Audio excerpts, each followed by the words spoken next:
Do you want to learn how to grow mushrooms like these? Okay, well this is going to be my first kind of long form video on an introduction to making the decision as to whether or not you would like to grow mushrooms as a hobby or start a commercial mushroom farm. So, one thing I want to mention, we get a lot of comments. How long have you been doing this? How much does it cost? How do I get started? Please give me all of the information you have in the comment section. That's not the best way to go about doing it. I would encourage you to do your own research because I don't have time to kind of go into the comments and answer those questions, but I am going to make videos hopefully that can give you a step in the right direction. First step, you love mushrooms, you're interested in mushrooms, they're going to save the world, you're in. If you haven't ever grown any mushrooms, go buy a grow kit. We've got them at hifimyco.com, but I would also encourage you to just Google local mushroom farm and then where you live. Try and support local whenever you can. That's going to give you the first step, growing mushrooms in your home. Start with oyster mushrooms, then graduate to lion's mane and see if you've got what it takes to make it happen. They grow very fast and very easily. It's an easy way to start. So now you've grown your own mushrooms, you're very interested in starting your own business. I would want you to think if you are more of a DIY, interested in the lab aspect of mycology, pouring plates, making transfers, sitting over the bench, making spawn. A lot of people are very interested and fascinated by that part of the process. Some people, myself included, like a little bit of both, and the other aspect is I like to get out there and get to know the chefs. I really like food. I like to see how a really creative individual can take these mushrooms and turn them into something amazing. And so if that's your side of personality, you might want to consider not doing the lab portion of the business first and then stepping into the production part and getting out there and just basically starting a business. So you can do that by Googling local mushroom farm, calling them up and seeing if they sell inoculated blocks. You can start with, let's say, oyster and lion's mane and grow some in a fruiting chamber at your house. Take them to a chef you know, to a restaurant you like, just see what's out there. And then you can kind of, while this is happening, develop an idea of what your business plan is going to be. You do need to make a business plan. I'll have some videos on that later, but it's basically how much is this going to cost? How much do I think I can make? I would encourage you to be ambitious, but also be realistic. There's a lot of people out there doing this. And once you've decided, okay, that's what I want to do, I'm going to start with growing just the blocks. I found a guy, he can send me 25 blocks a week. You're going to want to build your fruiting chamber. That's where you want to get some books, you want to look up some YouTube videos. We'll be posting them, but we have a commercial mushroom farm. Our fruiting chamber is going to be very different from something you might build at your house. You're going to build your own humidification system. You might buy a very small one. It translates, but it's not a direct translation. So I'll show you what we've got. You can use it for inspiration, but mileage may vary basically. So while you've built your fruiting chamber, you basically want something that's cool and humid. You're fruiting your blocks, you're going out and you're gonna see what your customers like and what they don't like, and then you're going to be practicing the craft of growing mushrooms. Now once this has taken place, you can then decide, okay, do I want to make my own substrate? That might save me some time and effort in the process. Well, it depends on where you are, how you're gonna do it. We're in Texas, we don't have access to fresh sawdust, so our entire model is based on using hardwood fuel pellets. I think that's a great way to go. We have a machine that just drops the mixture into a bag.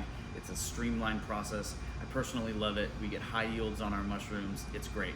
But you might be able to get a yard of fresh sawdust dropped off of your house for a fraction of the cost. I would encourage you to look up fresh sawdust substrate making videos and you start that process. We started with a 100-gallon tub where we hand mixed with a drill that looked like it was built in the Middle Ages. We hand mixed that stuff, we put it into bags with scoops, we cooked it in a barrel we made, and that's how we kind of got started. So if you're a DIY person, you can look up how to build all of your equipment on YouTube. I won't be going through the DIY portion of it because we've advanced well beyond that aspect, but I can kind of point you in the right direction. The DIY aspect will save you money, but it will cost you in time and efficiency because unless you're a master builder or an engineer, it may be tough to kind of troubleshoot if things are working and they're not working. And when it comes to the cooking process of the substrate, it can be dangerous. You know, if it's not manufactured properly, There can be electrical hazards. You're dealing with like boiling water and steam. You can get burned. I would encourage you to think about that when you are designing your substrate production situation. So you're now making substrate, you're inoculating it. You're going to need a lab. You need to look up lab videos. We are not in the lab portion of our facility. I'll do some videos about that, but trust me, there's tons of lab videos out there. Go look at what sterile technique is like. Find out if you want to be doing all of the lab work yourself. You know, you go get a spore print, or you take a mushroom tissue culture from a wild foraged mushroom, you put it on a plate, you expand it on the multiple plates, you put it into your grain spawn. You want to do the whole process. That's a lot of fun for some people, and if that piques your interest, you should do it. I would highly encourage you to try and outsource anything that doesn't make you excited. So if the lab portion doesn't make you excited, there's places like Main Cap and Stem where you can order all of your spawn. Spawn expands. One bag of spawn will inoculate like 40 to 60 bags depending upon how you do it. Getting your spawn shipped in is a very economical way to have a mushroom farm. So basically what I'm saying is you've got the lab portion, you've got the substrate portion, you've got the fruiting portion. So you should start at the fruiting portion and decide which of these you want to do, and you can add basically a skill set. You can do it all at once. We did it and it worked, but we learned a lot, and there were a lot of limitations to how we did it. Okay, so that's basically, if right now you've seen this video, you like the idea of these mushrooms, you're inspired to be an entrepreneur, just get started. That's the number one thing I can tell you to do. Start some way. Listen to me. Don't listen to me. Go look on YouTube. Buy books. Become a voracious consumer of mycological information. It's all out there waiting to myceliate your brain. So, if you have questions, you can email us at fungi@hifimyco.com. We charge a consultation fee, but I've got 15 years of farming experience. 8 years was hydroponic farming, about almost 6 years of mushroom farming, so that's actually 14 years. All that gets distilled in. If you want to hit the ground running and make it happen, we offer consultations, and I would be happy to help you. It's not cheap, but I think it's pretty valuable when it comes to how much information is distilled in there. I still wouldn't encourage you to do that unless you are ready to go.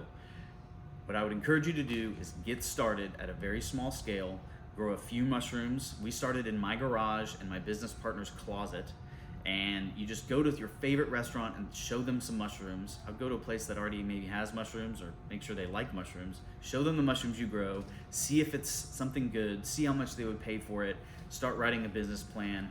And while you're developing this information and learning, you will then be extracting that information, putting it into your business plan, all while you're crawling, then you're walking, then you're running on the way to having a mushroom farm. So, hope this helps. Have a good day.